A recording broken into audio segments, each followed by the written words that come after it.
हर हर महादेव। देवों का देव महादेव जी के चरण में प्रणाम करती हूँ, मेरा प्रणाम स्वीकार हो। मैया और पार्वती के चरण में प्रणाम करती हूँ, मेरा प्रणाम स्वीकार हो। गणपति ललनवा के चरण में प्रणाम करती हूँ, मेरा प्रणाम स्वीकार हो। संभवे गुरुवे नमः, संभवे गुरुवे नमः। ओम नमः शिवाय, ओम नमः शिवाय, ओम नमः शिवाय। गुरु भाई बहना, मैं एक कथा सुनाने जा रही हूँ। इस कथा को पूरा सुनिए और रहस्य जानिए। सावन मास जो इस कथा को पूरा सुनेंगे, जिंदगी में कभी उन्हें दुख नहीं आएगा। हर हर महादेव, घर घर महादेव। गुरु भाई बहना, दो बहनें थी। एक का नाम सपती, एक का नाम विपती था। दोनों बहनें बड़ा प्यार से रहती थी। दोनों बहनें का माता पिता नहीं थे। गुरु भाई बहना, जब सपती जन्म लिया था तो माता पिता दोनों थे। जब विपती जन्म लिया गुरु भाई बहना, तो विपती का जन्म लेते ही उसका पिता का सया उठ गया उसके सर से। उसकी माता जो थी, माता विधवा हो गई, क्योंकि पिता जो थे इस दुनिया से चल बसे। इसीलिए उसका नाम विपती धर दिया गया। और सपती और विपती दो बहनें थी। दोनों बहनें अपने माता के आंचल में पलने बढ़ने लगी, धीरे धीरे बड़ी होने लगी। जो सपती थी गुरु भाई बहना, कहीं भी चर्चा भजन पूजा पाठ होता था तो दौड़ी दौड़ी भागी भागी चली जाती थी और जाकर भगवान के भजन कीर्तन में लग जाती थी, भगवान के पूजा पाठ में लग जाती थी। जो लोग कहते थे वो अपने मन में बैठा लिया करती थी और बैठाकर उसे मन में यही लगता था कि भगवान कहीं न कहीं तो हैं, और भगवान है नहीं तो लोग पूजा करते हैं कैसे। जब भी चर्चा भजन से जाती थी तो अपने माँ को अच्छी अच्छी कहानियां सुनाती थी। लेकिन गुरु भाई बहना, जो विपती थी उसके हर बात को काटती थी। माँ ये ढोंगी है, 2 रोटी लेने के चक्कर में ऐसे कर रही है। माँ उसे 2 रोटी मत देना, 1 ही देना। माँ 2 मुझे देना। माँ तू 4 रोटी बनाई हो तो 2 खा जाएगी। माँ तो 1 रोटी तुम्हारा, 1 रोटी मेरा रहेगा। माँ नहीं माँ, ऐसा मत करना। सपती कहती थी कि सुनो बहन, तू मेरा हिस्से का रोटी भी खा जाओ, लेकिन माँ के कहानियां अवश्य सुनाएंगे। अपना हिस्से का रोटी भी दे दिया करती थी। चर्चा में जाती थी तो भगवान के प्रसादी खाती थी और थोड़ा लेकर आती थी, विपती को भी देती थी, लेकिन विपती उसका प्रसादी नहीं लेती थी। अपने माँ को प्रसादी देती थी, लेकिन माँ कहती थी कि बेटी इस प्रसादी को खाने से क्या फायदा। मैंने पूजा पाठ तो बहुत किया, लेकिन भगवान ने मेरा सुहाग छीन लिए। धीरे धीरे समय बीतता गया गुरु भाई बहना, समय बीतता गया। सपती बड़ी हो गई। सपती जब बड़ी हो गई तो माँ का सर पे बोझ हो गया।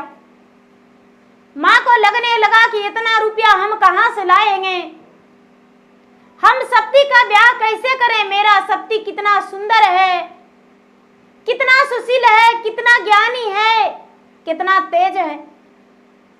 ऐरे गैरे के हाथ में यदि इसका थमा देंगे तो इसका तो भाग ही बिगड़ जाएगा। मैं क्या करूं।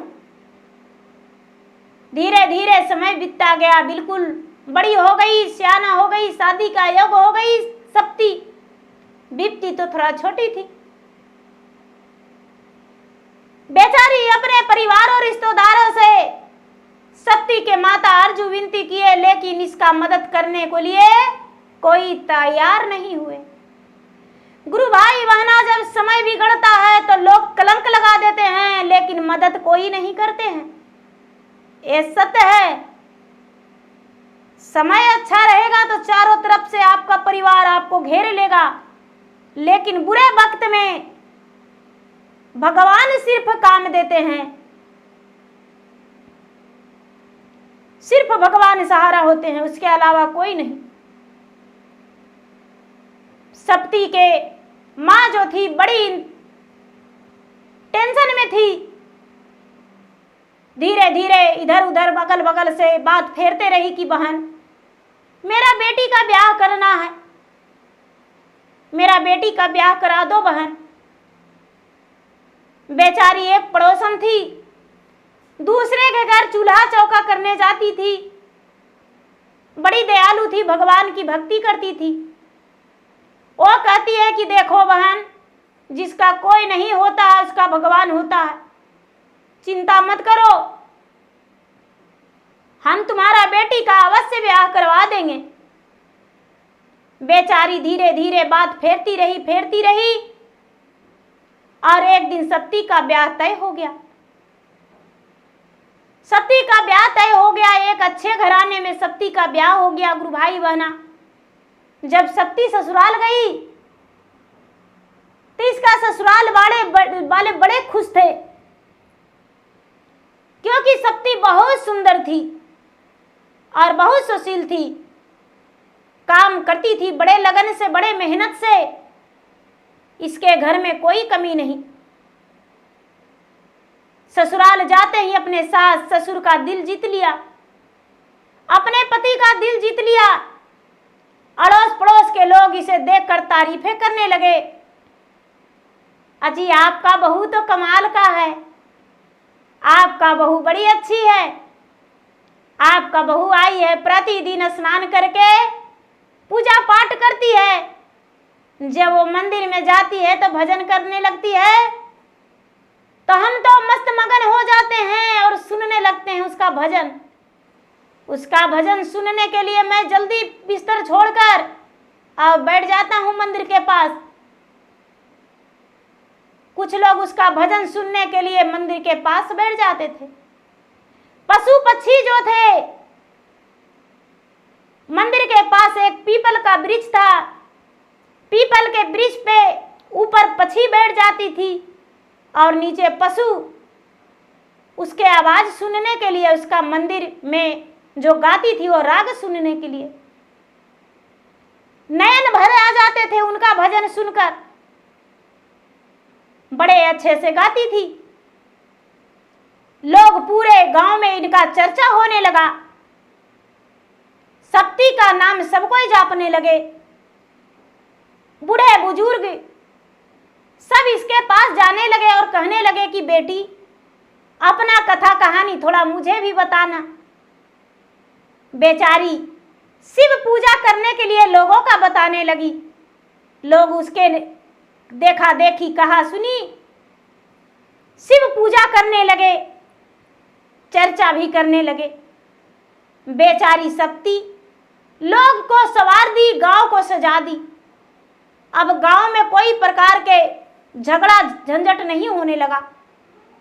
जो भी बहू यदि ऊंचे आवाज में बात करती थी तो लोग सप्ती का बात करके और उसे ताना देते थे कि देखो एक बहू सप्ती है, कभी सास से मुंह नहीं लगाती है, सास को बड़े प्यार से रखती है और उसका सास ससुर उसे कितना प्यार देते हैं, प्रतिदिन स्नान करके पूजा करके और भोजन बनाती है, सास को प्रतिदिन चरण दबाती है।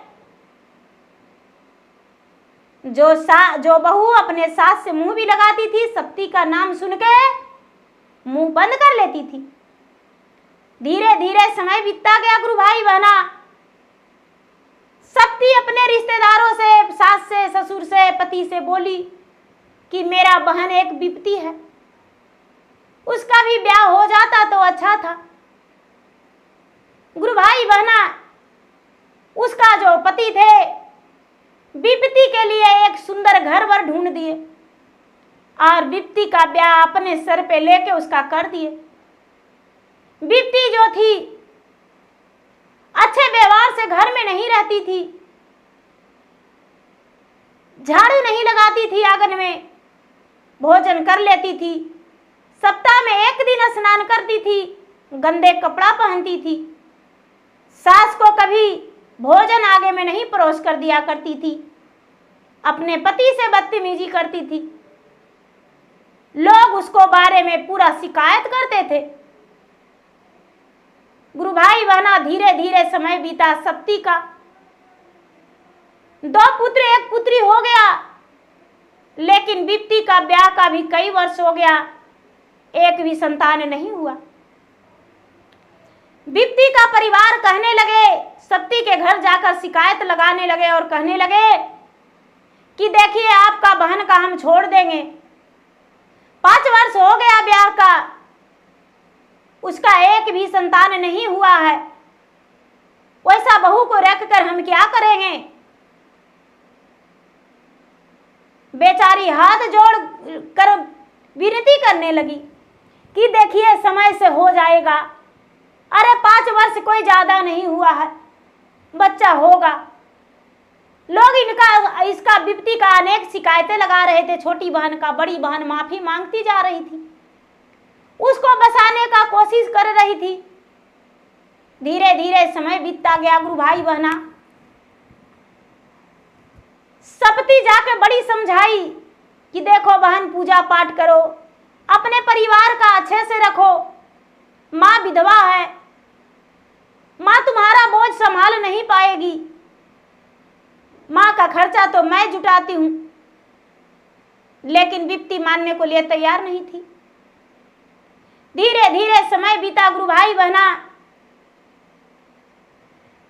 जब उसे बांझन कह के और घर से निकालने लगे, घर से निकाल के इसके सर पे लाके धर दिए,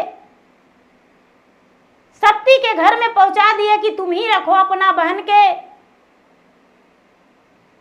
तो गांव के पंचायत लगा के बेचारी सप्ती बिप्ती को अपना ससुराल पहुंचा के कहती है कि 6 महीने का मुझे वक्त दे दीजिए, 6 महीना के बाद यदि मेरा बहन नहीं सुधरेगी, मां बनने वाली नहीं रहेगी, तो अपना बहन को हम घर लेकर चले जाएंगे। पंचायत का बात से तो उसके सास ससुर मान गए बिप्ती को घर के ले गए।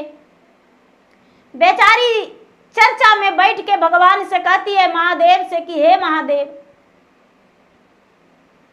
हे भगवान भोलेनाथ, आप मेरा बिप्ती बहन का गोद भर दीजिए, उसका गोद भर दीजिएगा तो मेरा बोझ हल्का हो जाएगा। भगवान, हे भगवान, आप कहां सोए हुए हैं? धूमधाम से उसके आंगन में चर्चा करवाएंगे भगवान, उसका गोद भर दीजिए, वो अपने हाथों से खीर बनाएगी, आपका भोग लगाएगी, 11 नारियल चढ़ाएगी। हे भगवान, उसका गोद भर दीजिए। सप्ती का पुकार भगवान सुन लिए। गुरु भाई बहना आप पुकार सुन के और बिप्ती को गोद भर दिए। मां बनने वाली रह गई। बिप्ती अपने सास से, ससुर से, पति से बोली कि मैं मां बनने वाली हूं। जब मां बनने का खुशखबरी सुने उसके परिवार, तो उसका डांट फटकार सब स्वीकार कर लिए, उसे अच्छे से रखने लगे। धीरे धीरे समय बीता। गुरु भाई बहना 9वां महीना के बाद एक सुंदर पुत्र का जन्म दिया बिप्ती। उसके घर के परिवार बड़े आदर भाव से रखने लगे। कुछ दिन बीता तो बधाई लेकर सप्ती गई बिप्ती के घर। सप्ती का बच्चे का बधाई दी और बोली कि बहन, मैं तुम्हारे आंगन में भगवान के चर्चा गच्छी हूं। बहन, तुम्हारे आंगन में बैठकर भगवान का चर्चा करवाएंगे बहन। गुरु भाई बहना बिप्ती और पूरा उलझ के बोली कि चर्चा करेंगे? कोई चर्चा वर्चा नहीं करेंगे, हम कोई पूजा पाठ करने वाले नहीं हैं, भगवान के तुम्हारे लिए हैं, मेरे लिए नहीं, मेरा बेटा मेरा किस्मत से हुआ है। मेरा ब्याह का 10 वर्ष हो गया। यदि तुम्हारा चर्चा से होता तो मेरा पहला ही हो जाता। तुम्हारा बेटा जवान हो गया और मेरा बच्चा अभी गोद में है। अरे चल जा मेरा आंगन से। बेचारी सप्ती बड़ी कोशिश की, लेकिन बिप्ती नहीं मानी। सप्ती आ गई, आके भगवान से कहती कि भगवान वो बुद्धू है, अनज्ञानी है, भगवान उसे ज्ञान दे दो। उसमें उसका कोई कसूर नहीं है भगवान, उसका संतान को अमर रखना भगवान। एक बाल भी ना टूटे उसका, कानी उंगलियां में भी दर्द नहीं हो भगवान। गुरु भाई बहना, धीरे धीरे समय बीतता गया और सप्ती का बेटा तीनों बड़ा हो गया, बिप्ती का बेटा भी बड़ा होने लगा। बिप्ती का बेटा 10 वर्ष का हो गया। बिप्ती तो कभी पूजा पाठ की ही नहीं थी, कोई व्रत नहीं रखी थी, कोई उपवास नहीं रखी थी। दशहरा का मेला आया गुरु भाई बहना, सभी लोग मेला देखने गए और बिप्ती भी अपना बेटा के साथ, अपने पति के साथ मेला देखने गई। मेला देखने गई गुरु भाई बहना, तो बिप्ती का हाथ पकड़ा हुआ था बेटा। अचानक बेटा का हाथ छूट गया बिप्ती के हाथ से। बेटा भुला गया मेला में। अब मेला में भुला गया तो कहाँ गया इसका कोई पता नहीं। बिप्ती के पति, बिप्ती के सास ससुर, चारों प्राणी मेला में पूरा छान मारे। पुलिस के पास कंप्लेन कर दिए, चारों तरफ ढूंढे, बेटा नहीं मिला। उसका घर में तो मातम छा गया। अब गुरु भाई बहना, पूरे उसके परिवार व्याकुल बेचैन हो गए।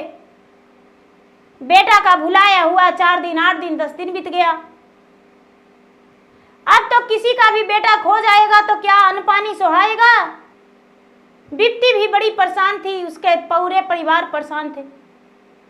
गांव वाले भी खोज रहे थे, वो बच्चा नहीं मिल रहा था। बच्चा नहीं मिल रहा था गुरु भाई बहना। इधर उधर पागलों की तरह लोग ढूंढ रहे थे। ढूंढते ढूंढते बिप्ती भी खोज रही थी, घर नहीं लौट कर जा रही थी। कहां सांझ, कहां बिहान हो रहा था।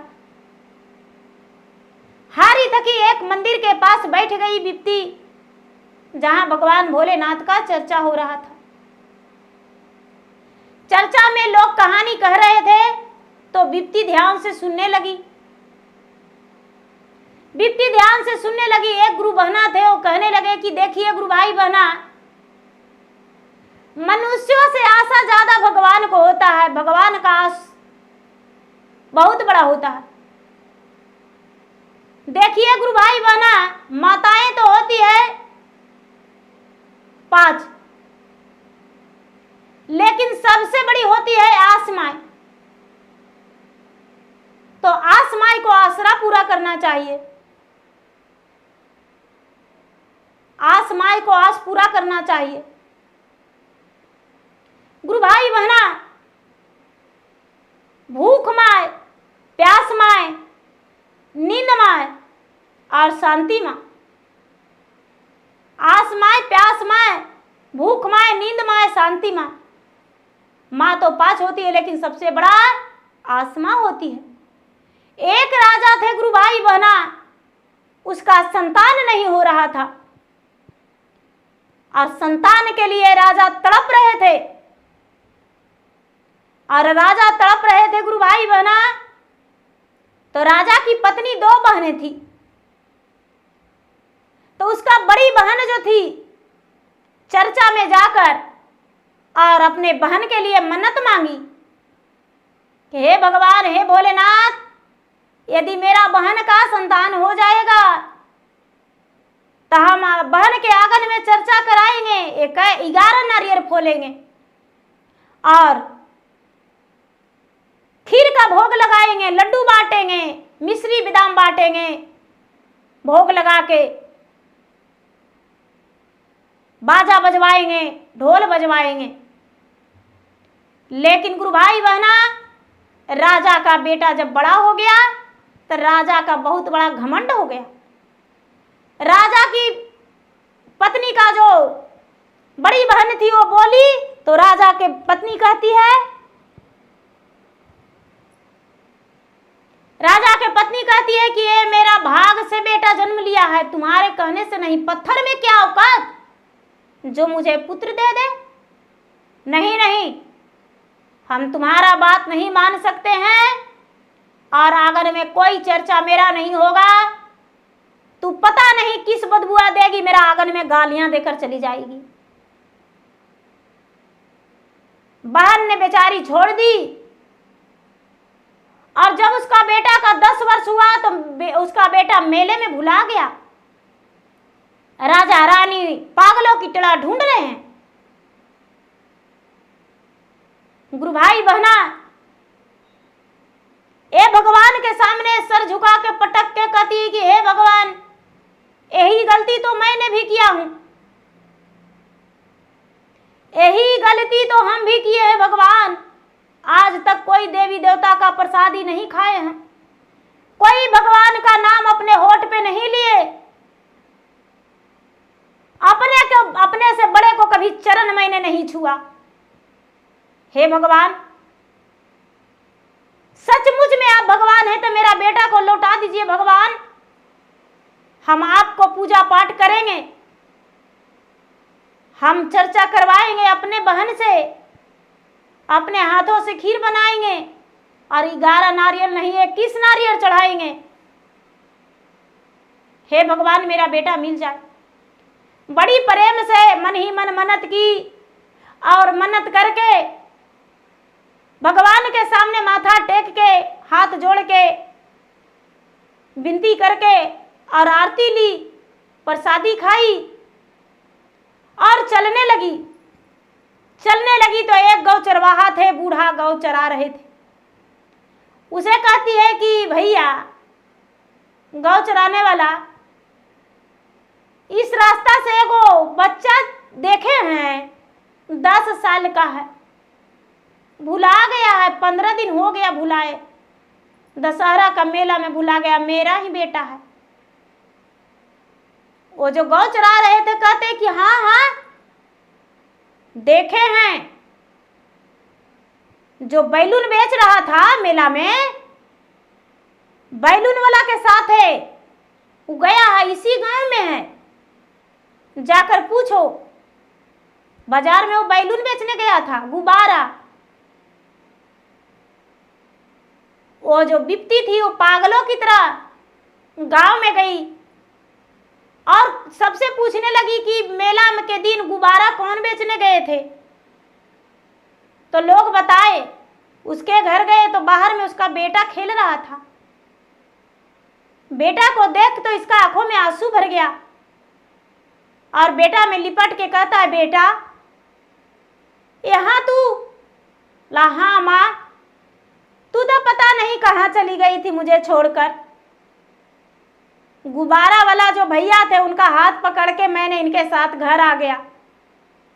खाना पीना तो मुझे मिल ही रहा था माँ, तो इनके साथ हम थे और मैंने सोच रहे थे कि जाएंगे, भैया को छुट्टी मिलता तो मुझे पहुंचा लाते कभी।